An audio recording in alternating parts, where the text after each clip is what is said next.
সুপ্রিয় শিক্ষার্থীরা, এই ভিডিওতে আমরা কথা বলবো তোমাদের গণিত বইয়ের উপপাদ্যের চ্যাপ্টার 8.1 নিয়ে, যেখানে মূলত চতুর্ভুজের উপপাদ্য নিয়ে কথা বলা হয়েছে। তো ভিডিও শুরু করার আগে তোমাদের কিছু কথা বলে নেই। সেটাতে হচ্ছে তোমরা তোমাদের এই ভিডিওটি চেষ্টা করবে ল্যাপটপে দেখার জন্য, যদি বাসায় ল্যাপটপ বা তোমার পিসি থাকে। তো যেটি করবে, ল্যাপটপ বা পিসিতে দেখার সময় দেখবে যে ভিডিওর নিচের দিকে তোমার একটি সেটিংসের গোলাকার বাটন আছে। সেই বাটনে ক্লিক করলে দেখবে কোয়ালিটি আসবে এবং সেখান থেকে তোমরা কোয়ালিটি 180p এইচডি অপশনটি চুজ করবে এবং চুজ করলে দেখবে যে ভিডিওর কোয়ালিটি প্রচণ্ড পরিমাণ ভালো আসতেছে।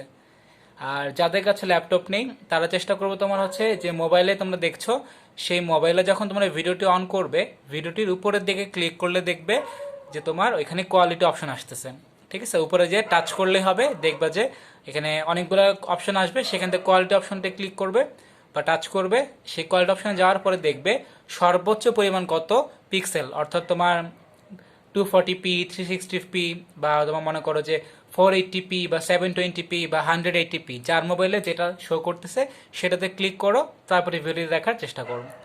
আর যদি কারো মোবাইলে তোমার অত ভালো রেজলিউশন বা কোয়ালিটি না আসে, সেই যে কাজটি করতে পারো সেটা হচ্ছে আমার পোস্টে এই ভিডিওগুলোর লেখার বা পৃষ্ঠার ছবিগুলো দেওয়া থাকবে। সেই ছবিগুলো দেখে তোমরা আগে খাতায় তুলে নাও উপপাদ্যগুলো, দেন তোমরা খাতার সাথে আমার যে ভিডিওর কথা সেগুলো মিলে বোঝার চেষ্টা করো। আসলে তোমাদের উপপাদ্যটি ইচ্ছা ছিল যে ক্লাসে করানোর, কারণ আসলে আমি চাচ্ছিলাম যে জ্যামিতি তোমার সাথে ফিজিক্যালি অ্যাটেন্ড থেকে বোঝাতে। বাট যেহেতু তোমাদের বুঝতেই পারতেছো যে করোনা অবস্থা খুবই খারাপ, মনে হচ্ছে তোমার মে মাসের অর্ধেক এমন হতে পারে যে জুন মাসে গিয়ে আমাদের কোচিং খোলা লাগতে পারে, তাই তোমরা অনেক বেশি পিছিয়ে যাবে। তাই আমি বাধ্য হয়ে জ্যামিতির ক্লাসগুলো এখন অনলাইনে নিচ্ছি। তো জ্যামিতির উপপাদ্য পড়ার আগে তোমাদের একটু কিছু কথা বলি যে উপপাদ্য করার সময় আমি যে কাজটি করব বা তোমাদেরকে করার পরামর্শ দেব, সেটি হচ্ছে তোমরা প্রথমে জ্যামিতির যে প্রশ্নটি, অর্থাৎ যেটিকে তোমরা সাধারণ নির্বাচন বলো, সেটিকে তোমরা ভালোভাবে পড়ে বোঝার চেষ্টা করবে কি বলতে চেয়েছে প্রশ্নটি। তারপরে তোমরা যে কাজটি করবে সেটি হচ্ছে প্রশ্নকে কাজে লাগিয়ে তোমরা ছবি আঁকবে। ঠিক আছে, তো ছবি আঁকার পরে তোমরা এরপরে বিষয় নির্বাচন আর অঙ্কন প্রমাণ এই ধাপগুলো নিয়ে কাজ করবে। তো তুমি যদি ছবিটা আঁকতে পারো তাহলে দেখবে যে যদি একটু চিন্তা করার শক্তি থাকে তোমার মধ্যে, উপপাদ্য তোমার জন্য অনেক বেশি সহজ হয়ে যাচ্ছে। তো দেখো সাধারণ নির্বাচন। তো সাধারণ নির্বাচনে খেয়াল করো কি বলতেছে। বলতেছে প্রমাণ করতে হবে যে চতুর্ভুজের চারটি কোণের সমষ্টি 4 সমকোণ। তো দেখো এখানে প্রশ্নে তোমার কি কি আছে। প্রশ্নে বলতেছে চতুর্ভুজ নিতে হবে, আরও বলতেছে চতুর্ভুজের যে 4টি কোণ থাকে যদি সেই 4টি কোণ আমরা যোগ করি তাহলে যোগফল হবে 4 সমকোণ। তো যেহেতু আমার হচ্ছে প্রশ্নে চতুর্ভুজের কথা বলা আছে, আমাদের ছবি আঁকতে হবে একটি চতুর্ভুজের। ঠিক আছে, তাই আমরা একটি চতুর্ভুজ এ বি সি ডি অঙ্কন করলাম। ঠিক আছে, আর এখানে দেখো তোমার এবিসিডি চতুর্ভুজের ক্ষেত্রে কোণ এ একটা কোণ, কোণ বি একটা কোণ, কোণ সি একটা কোণ, কোণ ডি একটা কোণ। যদি আমরা এই 4টা কোণ যোগ করি সেই 4 কোণের যোগফল হবে 4 সমকোণ বা 360 ডিগ্রি। যেহেতু 1 সমকোণে 90 ডিগ্রি, 4 সমকোণ হবে 4 গুণ 90 ডিগ্রি অর্থাৎ 360 ডিগ্রি। ঠিক আছে, এখন খেয়াল করে আমি ছবিতে বাড়তে একটি কাজ করেছি, সেটা হচ্ছে আমি এ এর সাথে সি যোগ করেছি। ঠিক আছে, তো আমরা এর সাথে সি কেন যোগ করলাম? কারণ হচ্ছে আমার উদ্দেশ্য ছিল এই চতুর্ভুজটিকে 2টি ত্রিভুজে ভাগ করা। কেন ত্রিভুজে ভাগ করতেছি? কারণ হচ্ছে আমরা এর আগে প্রমাণ করেছি যে ত্রিভুজের 3 কোণের সমষ্টি হচ্ছে 2 সমকোণ। তো আমরা যদি 2টি ত্রিভুজ নিতে পারি, যদি এক ত্রিভুজের 3 কোণ 2 সমকোণ প্রমাণ করতে পারি বা লিখতে পারি, প্রমাণ করতে হবে না, প্রমাণ আগেই করা ছিল। তো তোমার যদি আমরা একটা ত্রিভুজের 3 কোণ 2 সমকোণ লিখতে পারি, আরেকটা ত্রিভুজের 3 কোণ 2 সমকোণ লিখতে পারি, তাহলে দেখো 2 সমকোণ 2 সমকোণ যোগ করলে কিন্তু 4 সমকোণ হয়ে যায়। অর্থাৎ 2টা ত্রিভুজের জন্য টোটাল যে 6টা কোণ হবে সেই 6টা কোণের সমষ্টি হবে তোমার 4 সমকোণ। তাই আমরা এই চতুর্ভুজটিকে 2টি ত্রিভুজে বিভক্ত করার চেষ্টা করলাম, তাই আমরা এ এর সাথে সি যোগ করলাম। মনে রাখবে চতুর্ভুজের সাধারণ নির্বাচনের বাইরে ছবিতে আমরা বাড়তি যা কিছু অঙ্কন করি তার সবই লিখতে হয় অঙ্কনে। এই জন্য খেয়াল করে আমি অঙ্কনে লিখেছি এ ও সি যোগ করি। এই এসি কর্ণটা এবিসিডি চতুর্ভুজকে ত্রিভুজ এবিসি ও ত্রিভুজ এডিসি এই 2টি ত্রিভুজে বিভক্ত করে। এবার আসো তোমরা প্রমাণে। তো প্রমাণের বাম পাশের ধাপ, ডান পাশে হচ্ছে তোমার যথার্থতা। তো প্রথমে দেখো আমরা কাজ করি ত্রিভুজ এবিসি নিয়ে। তো ত্রিভুজ এবিসি নিয়ে কাজ করলে দেখো এখানে আমরা তিনটা কোণ পাই। তোমার একটা কোণ হচ্ছে তোমার এই কোণ বিএসি, আরেকটা কোণ আমরা পাবো কোণ এসিবি, এবং অপর যে কোণটা বাকি সেটা হচ্ছে তোমার কোণ বি। তার মানে আমরা কোণ বিএসি, কোণ এসিবি এবং কোণ বি যদি যোগ করি সেই তিন কোণের যোগফল হবে 2 সমকোণ। কারণ ত্রিভুজের তিন কোণের সমষ্টি হবে 2 সমকোণ, যেটা আমরা যথাযথটাই ব্র্যাকেট থার্ড ব্র্যাকেট দিয়ে লিখে দিলাম। আর এরকম যে তিনটা ডট দিচ্ছি, উপরে 2 ডট নিচে 1 ডট, এই তিনটি ডটের মানে তোমার হচ্ছে যেহেতু। তো একই প্রক্রিয়ায় খেয়াল করে আমরা লিখতে পারবো যে ত্রিভুজ ডিএসি হতে তোমার এই কোণটি অর্থাৎ কোণ ডিএসি, আবার দেখো এই কোণ অর্থাৎ কোণ এসিডি, এবং বাকি যে কোণটা অর্থাৎ কোণ ডি, এই তিনটা কোণের যোগফল তোমার হবে 2 সমকোণ। তাই দেখো ধাপ 2 লিখতেছি আমি, অনুরূপভাবে ত্রিভুজ ডিএসি হতে কোণ ডিএসি প্লাস কোণ এসিডি প্লাস কোণ ডি সমান 2 সমকোণ। সাইড নোট হচ্ছে ওই আগেরটি, তাই আমি দুইটি সমান দাগ দিলাম, যার মানে হচ্ছে ওই। যদি হাতে সময় থাকে তোমরা চাইলে এই সাইড লাইনটি আবার লিখতে পারো, ঠিক আছে, সমস্যা নেই তাতে। এখন দেখো আমরা কি করব, আমরা হচ্ছে এই 4 সমকোণ আনার চেষ্টা করব। তাই আমরা এই 2 সমকোণ যোগের ট্রাই করব। অর্থাৎ আমরা 1 নং ধাপ এবং 2 নং ধাপে যে দুটো সমীকরণ পাইলাম এই 2 সমীকরণ আমরা যোগ করব। আর দুইটি সমীকরণ যোগের নিয়ম হচ্ছে বাম পক্ষের সাথে বাম পক্ষ যোগ করো, ডান পক্ষের সাথে ডান পক্ষ যোগ করো, বা মজা করে বলতে পারো বাম বাম ডান ডান। তো খেয়াল করে এখানে তোমার এই বাম পক্ষের কোণ বিএসি প্লাস কোণ এসিবি প্লাস কোণ বি, তার সাথে যোগ হবে কোণ ডিএসি প্লাস কোণ এসিডি প্লাস কোণ ডি। দেখো কোণ ডিএসি প্লাস কোণ এসিডি প্লাস কোণ ডি 2 এর বাম পক্ষ যোগ 1 এর বাম পক্ষ, অর্থাৎ কোণ বিএসি প্লাস কোণ এসিবি প্লাস কোণ বি ইকুয়াল 2 সমকোণ যোগ 2 সমকোণ। ঠিক আছে, সাইড নোট দিলাম 1 ও 2 থেকে। এখন তুমি একটু মনোযোগ দিয়ে খেয়াল করো, এই যে কোণ ডিএসি এবং কোণ সিএবি যোগ করলে তুমি কিন্তু এই পুরো কোণটি পেয়ে যাও। ঠিক আছে, দেখো কোণ ডিএসি এবং কোণ তুমি বিএসি, এটা বিএসি এটা ডিএসি যোগ করলে পুরো কোণটা পাওয়া যায়। পুরো কোণ মানে তোমার হচ্ছে কোণ এ পাওয়া যায়। একই প্রক্রিয়া তুমি খেয়াল করো আবার এই কোণ বিসিএ এবং কোণ এসিডি যোগ করলে তুমি কিন্তু এই পুরো কোণটা পাবে, অর্থাৎ কোণ সি পাবে। তাই এই জিনিসটা আমি নিচে লিখলাম যে কোণ ডিএসসি প্লাস কোণ বিএসসি সমান কোণ এ, এবং কোণ এসিডি প্লাস কোণ এসিবি যোগ করলে হচ্ছে কোণ সি। এখন আমরা যে কাজটা করব সেটা হচ্ছে এই কোণ ডিএসসি প্লাস কোণ বিএসসির মান যে এ, সেটা আমি 3 নং ধাপে বসিয়ে দিব, এবং কোণ এসিডি প্লাস কোণ এসিবির মান কোণ সি আমরা 3 নং ধাপে বসিয়ে দেব। তো দেখো এখানে তো আমরা কি করলাম, আমরা এই যে কোণ ডিএসসি এবং প্লাস কোণ তোমার যে বিএসসি, ঠিক আছে, এই দুইটা সরাইয়া লিখলাম তোমার কোণ এ। আবার খেয়াল করে আমরা কি করলাম, আমরা এই যে কোণ এসিডি এবং প্লাস কোণ এসিবি এই দুইটা কোণের যোগফল সরাই লিখলাম আমরা কোণ সি। বাকি ছিল কোণ বি, বাকি ছিল কোণ ডি, অর্থাৎ কোণ এ প্লাস কোণ বি প্লাস কোণ সি প্লাস কোণ ডি সমান 2 যোগ 2 সমকোণ যোগ করলে হয়ে যাবে তোমার 4 সমকোণ। ঠিক আছে, আবার বলি, দেখো কোণ ডিএসসি প্লাস কোণ বিএসসি সরাই লিখছি কোণ এ, কোণ এসিবি প্লাস কোণ এসিডি সরাই লিখছি কোণ সি, বাকি ছিল কোণ ডি, বাকি ছিল কোণ বি, যোগ করলে 2 2 যোগ করলে 4 সমকোণ। ঠিক আছে, আর ওইখানে একটা জিনিস বলতে তোমার ভুলে গিয়েছি, সেটা হচ্ছে ওই যে আমরা বললাম যে ডিএসসি আর বিএসসি যোগ করলে তোমার কি হয় 180 ডিগ্রি বা 2 সমকোণ হয়, সরি 2 সমকোণ না, যোগ করলে তোমার পুরা কোণটা পাওয়া যায়, অর্থাৎ কোণে পাওয়া যায়। সেটার সাইড নোট হচ্ছে সন্নিহিত কোণের যোগফল। তো এই প্রমাণ শেষে তোমরা পাশে লিখে দিবে প্রমাণিত। আমার আসলে পাশে না, নিচে লিখলে ভালো, জায়গা নেই দেখে আমি পাশে লিখছি। এবার আসো আমাদের পরবর্তী প্রমাণ, অর্থাৎ উপপাদ্য 2। তো দেখো উপপাদ্য 2 বলতেছে যে প্রমাণ করতে হবে যে সামান্তরিকের বিপরীত বাহু ও কোণগুলো পরস্পর সমান। ঠিক আছে, আমরা তো এমনিতেই জানি যে সামান্তরিকের সংজ্ঞাই হচ্ছে যদি তোমার দুইটি চতুর্ভুজের বিপরীত বাহুগুলো এবং কোণগুলো সমান হয় তবে সেটি সামান্তরিক হবে। এই সামান্তরিক যে সংজ্ঞাটি, আমরা আসলে সেই সংজ্ঞাটিকে এখন প্রমাণ করব। ঠিক আছে, আর সামান্তরিক ইংরেজিতে প্যারালেলোগ্রাম, যা তোমাদের আমি আগে একটি পোস্টে জানিয়েছি। চেষ্টা করবে পোস্টে যে 50টি আমি তোমাদের দিয়েছি ইংরেজি বাংলা পরিভাষার, সেগুলো মুখস্থ করতে। তো খেয়াল করো আমার প্রশ্ন আমাকে কি ইঙ্গিত দেয়। প্রশ্ন আমাকে ইঙ্গিত দিচ্ছে আমাকে একটি সামান্তরিক আঁকতে হবে। তাই আমার প্রথম দায়িত্ব হচ্ছে একটা সামান্তরিক আঁকা।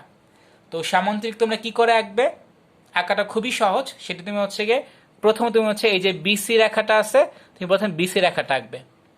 তারপর তোমরা একটু বাঁকা করে বি এ রেখা বা এবি রেখাটা আঁকবে। আঁকার পরে তুমি যে কাজটি করতে পারো সেটা হচ্ছে তুমি এখানে কম্পাস নাও। কম্পাস নিয়ে যে কাজটি করো তোমার সেটা হচ্ছে এই বিসি রেখার মাপের সমান নিয়ে এতে কম্পাসের কাটা বসিয়ে এদিকে তুমি একটা বৃত্তচাপ দাও। আবার তোমরা এই বি এর সমান ব্যাসার্ধ নিবে, নিয়ে সিটে কম্পাস রেখে একটি বৃত্তচাপ আঁকবে। তো আগের বৃত্তচাপ আর এখনকার বৃত্তচাপ দেখবে একটা বিন্দুতে ছেদ করে, ওইখানে তুমি ডটটিকে তুমি ডি নাম দাও, দিয়ে তুমি ডি এর সাথে সি যুক্ত করো, ডি এর সাথে এ যুক্ত করো। ঠিক আছে, এইটি তোমার হচ্ছে ভালো প্রসেস। আর যাদের মোটামুটি হাতে আঁকার আইডিয়া ভালো, মানে হাতে তুমি মোটামুটি মাপটাপ করে আঁকতে পারো, তারা চাইলে স্কেল দিয়ে এঁকে ফেলতে পারো। তো এখন খেয়াল করো আমরা এঁকে ফেললাম যে সামান্তরিক, সেটি হচ্ছে নাম কি, সেটির নাম তোমার হচ্ছে ABCD সামান্তরিক। তো আমরা বিষয় নির্বাচন লিখব যে মনে করি এই ABCD একটি সামান্তরিক। আর আরেকটা কাজ আমি করলাম সেটা তোমার হচ্ছে সামান্তরিকের যে কর্ণগুলো আছে অর্থাৎ AC কর্ণ এবং যে BD কর্ণ তা আমি যোগ করে দিলাম। ঠিক আছে, এই তোমার AC কর্ণ, এই তোমার BD কর্ণ। তো খেয়াল করে আমরা লিখতেছি যে মনে করি ABCD একটি সামান্তরিক এবং AC ও BD হচ্ছে সামান্তরিকের দুইটা কর্ণ। প্রমাণ করতে হবে কি, প্রমাণ করতে হবে সামান্তরিকের বিপরীত বাহুগুলা আর বিপরীত কোণগুলা পরস্পর সমান। অর্থাৎ AB বাহুটার বিপরীত বাহু CD, অর্থাৎ AB আর CD সমান হবে। BC বাহুর বিপরীত বাহু হচ্ছে AD, BC আর AD সমান হবে। আবার তোমার এইখানে যে কোণ B আছে, এই কোণ B এর বিপরীত কোণ হচ্ছে কোণ D, তাহলে কোণ B এর সাথে সমান হবে কোণ D। আর তোমার এই যে কোণ A, কোণ A এর সাথে সমান হবে বিপরীত কোণ C। এই জিনিসগুলি আমি এখানে লিখেছি যে প্রমাণ করতে হবে যে AB বাহু ইকুয়াল CD বাহু, আবার লিখেছি AD বাহু ইকুয়াল BC বাহু। খতে বলতেছি কোণ BAD, এই কোণটা সমান হবে তোমার কোণ BCD। আবার আমি লিখতেছি যে কোণ ABC এটা সমান দেখাতে হবে কোণ ADC। ঠিক আছে, তো এবার আসো প্রমাণে যাওয়া যাক। তো প্রমাণে তোমার প্রথমেই খেয়াল করো সেটি হচ্ছে এই AB আর DC কিন্তু সমান্তরাল রেখা। কেন সমান্তরাল রেখা? কারণ সামান্তরিকের সংজ্ঞাই বলতেছে সামান্তরিকের বিপরীত বাহুগুলো সমান ও সমান্তরাল হয়। তাহলে খেয়াল করে এই AB আর DC তোমার কিন্তু সমান্তরাল রেখা এবং এই AC কিন্তু তাদের ছেদক। তো বোঝার জন্য আমি পাশের ছবিটার দিকে খেয়াল করো, এটা তোমরা কিন্তু পরীক্ষা হলে খাতায় আঁকবে না, আমি বোঝার জন্য এঁকেছি তোমাদের স্বার্থে। তো AB আর DC হচ্ছে সমান্তরাল রেখা এবং AC হচ্ছে তোমার তাদের ছেদক। তাহলে দেখো এই যে তোমার কোণটা তৈরি হইলো কোণ BAC এবং কোণ ACD, এই দুটো কিন্তু বলে একান্তর কোণ।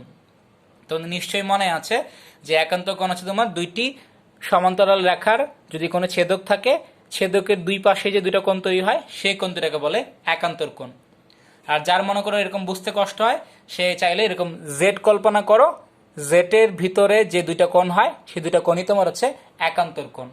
ঠিক আছে, তো এখানে খেয়াল করো কোণ BAC আর কোণ ACD কে আমরা সমান লিখতেছি কারণ তারা পরস্পর হচ্ছে একান্তর কোণ। এবং তোমরা 6 অথবা 7-এ শিখেছ যে একান্তর কোণ দ্বয় পরস্পর সমান। এরপর আবার খেয়াল করো সেটা হচ্ছে আমরা এই BC আর AD নিয়ে কাজ করি। খেয়াল করো এই BC আর AD কিন্তু সমান্তরাল আর AC তাদের ছেদক।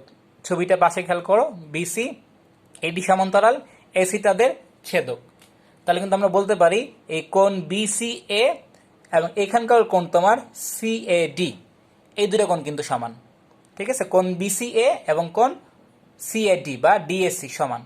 তা আমরা লিখলাম দেখো এখানে যে কোণ তোমার হচ্ছে ACB, এই যে ACB এই কোণটা সমান তোমার হচ্ছে কোণ DAC এই কোণটা।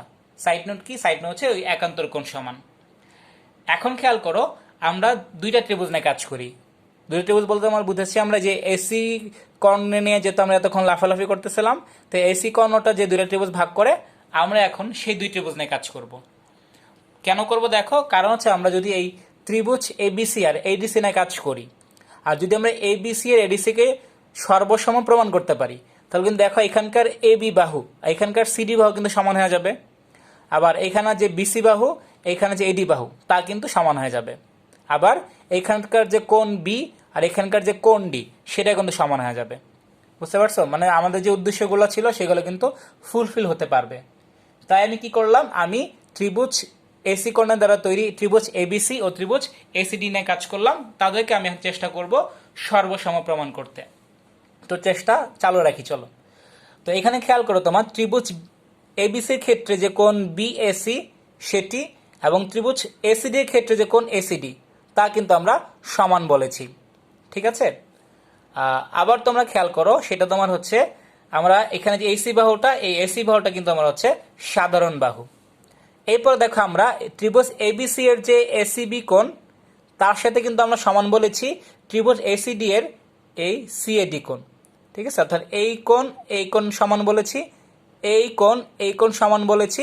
এবং খেয়াল করে দেখো, এই যে তোমার দুইটা কোণ, সেই দুইটা কোণের মধ্যবর্তী যে বাহুটা, ঠিক আছে, যে দুই কোণের অন্তর্বর্তী বাহু, এই দুই কোণ অন্তর্বর্তী বাহু, সেই দুইটা বাহু কিন্তু দুই ত্রিভুজের জন্য হচ্ছে সাধারণ বাহু। অর্থাৎ এসি ইকুয়াল এসি বলা যাবে বা এসি সাধারণ বাহু বলা যাবে। যদি দুইটা ত্রিভুজের দুইটা কোণ এবং দুইটা কোণের সাথে লেগে আছে যে বাহুটা, ঠিক আছে, বা দুইটা কোণ যে বাহু দ্বারা উৎপন্ন হচ্ছে, সেই বাহুটার যদি অন্য ত্রিভুজের ক্ষেত্রে দুই কোণ এবং সাধারণ বাহু সমান হয়ে যায়, তাহলে সেই দুইটা ত্রিভুজকে কিন্তু বলা যায় সর্বসম ত্রিভুজ, যাকে তোমরা বলে থাকো কোণ বাহু কোণ বা বাহু সরি হ্যাঁ বাহু কোণ বাহু কোণ উপপাদ্য তোমরা বলে থাকো। ঠিক আছে? তার তোমার সাইড নোট হবে ত্রিভুজের কোণ বাহু কোণ উপপাদ্য। এখানে আমি একটু ভুল লিখেছি, এটা তোমার হবে কোণ বাহু কোণ উপপাদ্য। ঠিক আছে? মানে দুইটা কোণ সমান এবং দুইটা কোণের মধ্যবর্তী বাহুটা সমান। তাই আমরা কি লিখলাম? আমরা লিখলাম হচ্ছে তোমার ত্রিভুজ এবিসি সর্বসম ত্রিভুজ এডিসি। যেহেতু এখন ত্রিভুজ এবিসি আর এডিসি সর্বসম হয়ে গেছে, তাই কিন্তু আমরা এখন বলতে পারবো যে কোণ এবি আর সিডি বাহু সমান, বিসি আর এডি বাহু সমান, এবং কোণ বি এবং তোমার কোণ ডি অর্থাৎ কোণ এবিসি এবং কোণ এডিসি সমান। তো দেখো, আমরা এতক্ষণ কিন্তু কাজ করেছিলাম এসি কোণের সাপেক্ষে দুই ত্রিভুজ নিয়ে। যদি একই প্রসেস আমরা কি করি, আমরা এই বিডি কর্ণের জন্য অ্যাপ্লাই করি। অর্থাৎ আমার যে বিডি কর্ণ সেটি যে দুই ত্রিভুজ উৎপন্ন করতেছে তার জন্য অ্যাপ্লাই করি, তাহলে কিন্তু ওই দুই ত্রিভুজ কিন্তু সর্বসম হয়ে যাবে। অর্থাৎ ত্রিভুজ এ বি ডি ও ত্রিভুজ বি সি ডি সর্বসম প্রমাণ করা যাবে। তো যেহেতু আমরা আগে একবার এই প্রসেসটি ফলো করেছি, তো এখন আমাদের আবার একই কাজ করার দরকার নাই, জ্যামিতিক ক্ষেত্রে করা লাগে না। তো আমরা লিখে দিব অনুরূপভাবে প্রমাণ করা যায় যে, ঠিক আছে, অনুরূপভাবে প্রমাণ করা যায় যে বিডি কর্ণের দ্বারা যে দুটো ত্রিভুজ তৈরি হয়, অর্থাৎ ত্রিভুজ বি এ ডি ও ত্রিভুজ বি সি ডি সর্বসম ত্রিভুজ। আর যদি আমার বি এ ডি আর বিসিডি সর্বসম ত্রিভুজ হয়, তাহলে আমরা দুইটা কোণকে সমান লিখতে পারবো। সেই দুটা কোণ কি? তো সেটা হচ্ছে বি এ ডি কোণ আর এখানে হচ্ছে বিসি ডি কোণ, এই দুই কোণ সমান। তাহলে দেখো আলটিমেটলি কি হয়ে গেল, আমার এই বি এ ডি অর্থাৎ কোণ এ আর বিসিডি অর্থাৎ কোণ সি সমান হলো। তার আগে প্রমাণ করলাম কোণ বি কোণ ডি সমান, এবি বাহু সিডি বাহু সমান, বিসি বাহু এডি বাহু সমান। অর্থাৎ আমার যা যা প্রমাণ করতে বলছিল প্রশ্নকর্তা তা তা কিন্তু আমরা প্রমাণ করে ফেলেছি। আর প্রমাণ করে ফেললে শেষে লিখে দেবে তোমরা হচ্ছে প্রমাণিত। ঠিক আছে?